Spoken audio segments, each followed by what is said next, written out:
halo semuanya, selamat siang. Kalau di sini siang, mungkin tempat Anda masih pagi atau sudah sore menjelang malam atau mungkin sudah malam. Berjumpa lagi dengan saya Kevin, dan di video kali ini saya akan bahas tentang NLP lagi.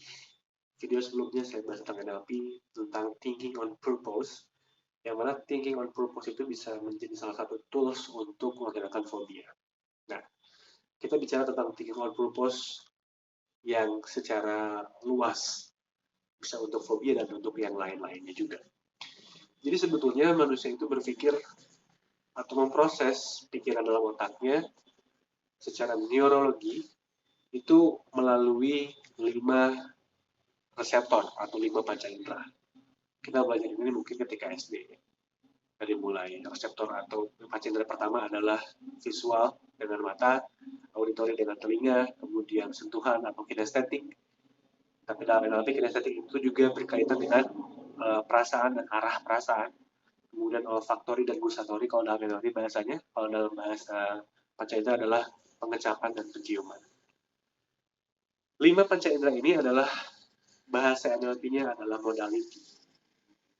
Modality adalah boleh dikatakan reseptor untuk menerima 5 sumber ya yang akan diproses oleh otak yang menjadi representasi dari dalam direpresentasikan di dalam pikiran kita. Maksud saya itu, maaf ya.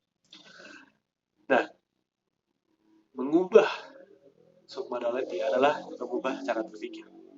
Karena kita berpikir dengan submodality.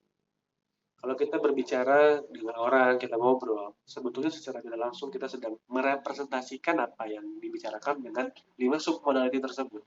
Misalkan, ngobrol tentang, tahu nggak, saya itu baru beli rumah baru, harganya itu murah banget, dan itu tempatnya enak banget, suasananya adem, kanan kiri ada pemandangan yang sangat indah, gitu ya, banyak pohon-pohon, kemudian hawanya juga sejuk, rumahnya juga modern, minimalis, catnya juga bagus, warna putih. Nah, ketika Anda ngobrolin rumah, sebetulnya Anda merepresentasikan obrolan itu dengan submodality. Sadar atau tidak.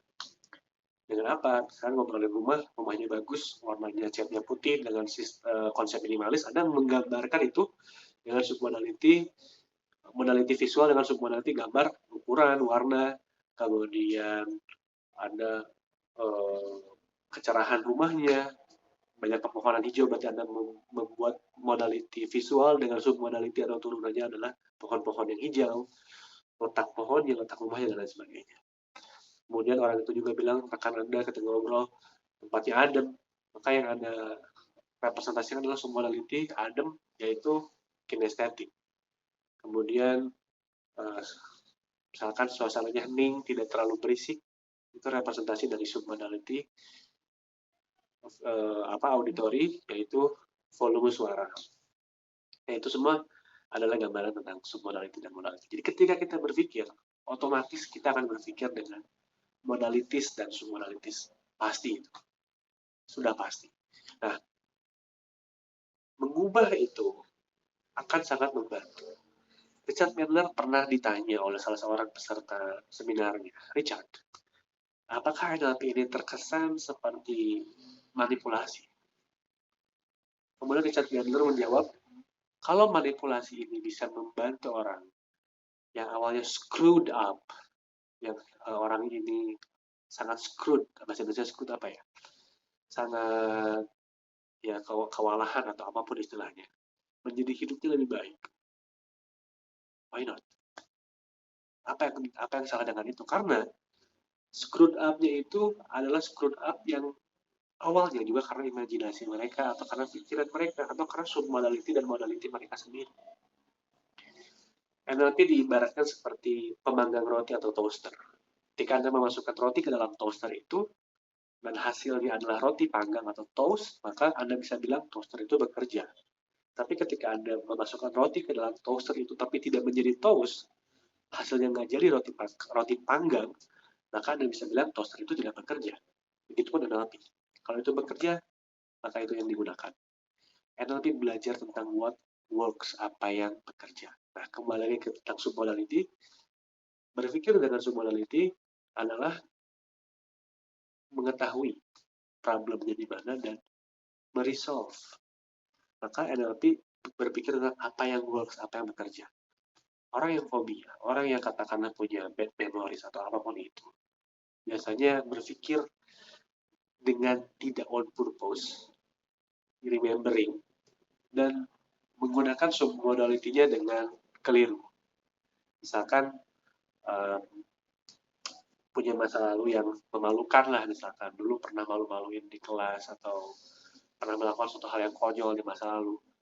Nah, alih-alih dia senang karena masa lalu itu sudah berlalu, dia lebih memilih untuk menggunakan submodality untuk memutar film itu dengan mungkin ukurannya sangat besar dan menggunakan tombol replay atau diputar-putar ulang. Tentu itu screwed up bahasa Inggrisnya. Bagaimana caranya? Saya akan jelaskan dengan sangat sederhana dan sangat singkat, dan teman-teman semua, Anda semua bisa praktekkan ini dengan cepat. Caranya adalah, misalkan ada masalah yang konyol, Anda malu, misalkan melakukan suatu hal yang konyol, mengatakan suatu hal yang konyol, berbuat suatu hal yang konyol. Kalau Anda pikir lagi sekarang Anda malu, tapi kadang-kadang misalkan Anda berpikir itu berulang-ulang. Nah, caranya bagaimana? Identifikasi dulu submodality-nya. Apakah itu gambar yang besar atau kecil, lokasinya di depan Anda atau di pinggir Anda, atau di kiri atau di kanan, kemudian apakah warnanya sangat jelas, apakah blur atau jelas, apakah terang atau gelap, identifikasi itu semua.